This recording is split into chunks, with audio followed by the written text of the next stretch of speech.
Salut, pour ce nouvel épisode de Pyrénées Info Libre, nous sommes allés à Tarbes, dans les Hautes-Pyrénées, pour rencontrer Sandrine, la porte-parole de la Confédération Paysanne. Aujourd'hui, ils se rassemblent devant la permanence de LR à Tarbes pour lutter contre la loi du plomb, auquel ils ne sont pas d'accord. Et elle va vous expliquer, Sandrine, quels sont leurs désaccords. Aujourd'hui, nous, on veut installer. La loi du plomb ne parle pas d'installation. De quoi ont besoin les paysans et paysannes aujourd'hui? De revenus et de vivre dignement de nos métiers. Beaucoup d'entre nous, là, se posons des questions sur comment on va faire pour vivre décemment demain. La loi du plomb ne répond pas à ces attentes. On a besoin d'un environnement riche avec une bonne biodiversité pour les générations futures. La loi du plomb ne répond en rien à ces attentes-là. La loi du plomb ne répond pas du tout aux problématiques agricoles aujourd'hui en France. Qu'est-ce que c'est que cette loi du plomb alors ? Vous aimez les pesticides et les méga-bassines, alors vous allez adorer la loi du plomb. Et on vous a concocté le top 3 des pires articles de cette proposition de loi, examinée à partir de ce lundi 26 mai à l'Assemblée nationale. En numéro 3, on a l'article qui vise à sécuriser l'accès à l'eau. Il prévoit une nouvelle définition des zones humides qui sont pourtant menacées et la déclaration des projets de stockage d'eau, comme les méga-bassines, comme d'intérêt général majeur, afin d'en renforcer la solidité juridique et donc faciliter leur construction.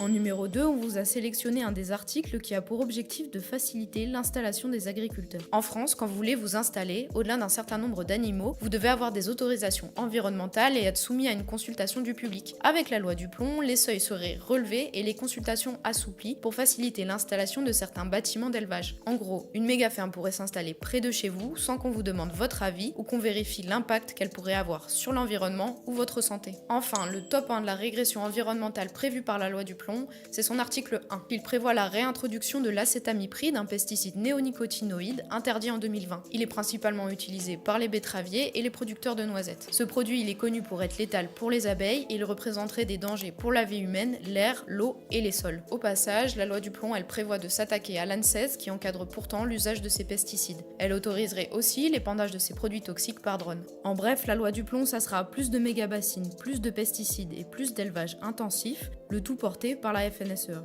Quand la FNSEA manifeste en ce moment pour que l'ANSES soit sous tutelle et pour introduire les néonicotinoïdes, on peut vraiment s'interroger sur le bien commun, la pensée commune et ce qu'ils veulent produire pour les citoyens français sous couvert de souveraineté alimentaire. La FNSEA est meurtrière, je peux le dire aujourd'hui et j'assume ce que je dis. On nous traite, nous, d'éco-terroristes. Vous l'avez tous entendu, qu'on va défendre le bien commun, l'eau pour tout le monde, l'agriculture durable, on nous traite d'éco-terroristes. Je pense qu'aujourd'hui, on peut parler clairement d'agri-terrorisme. Quand on parle de la santé humaine,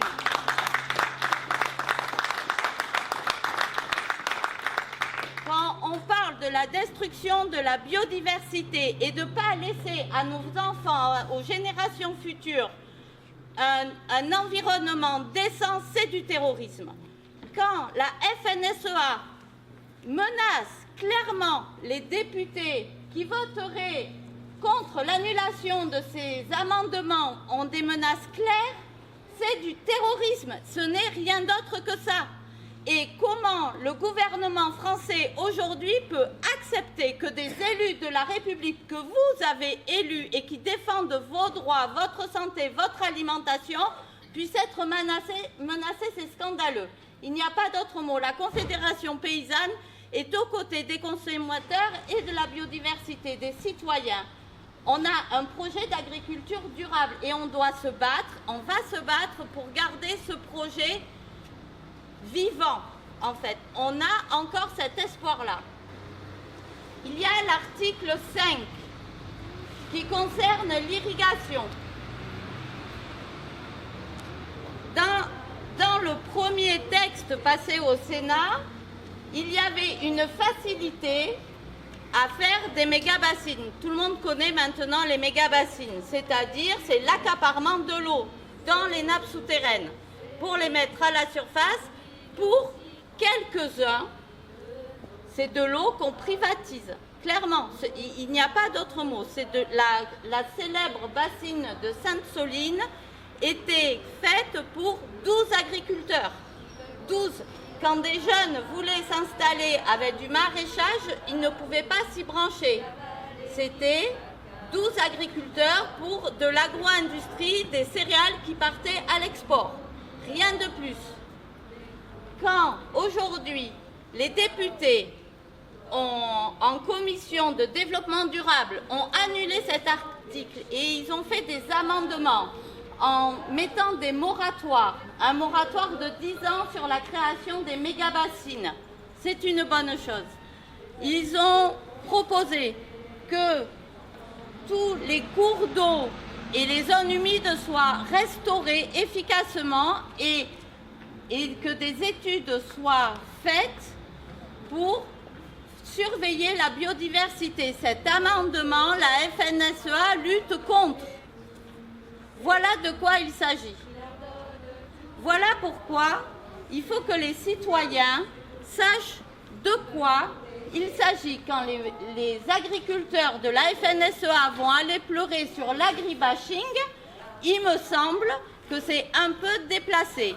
Non, l'agriculture, ce n'est pas un bloc et non, la loi du plomb ne défend pas l'agriculture, elle défend une poignée d'agro-industriels dirigés par Arnaud Rousseau et c'est tout.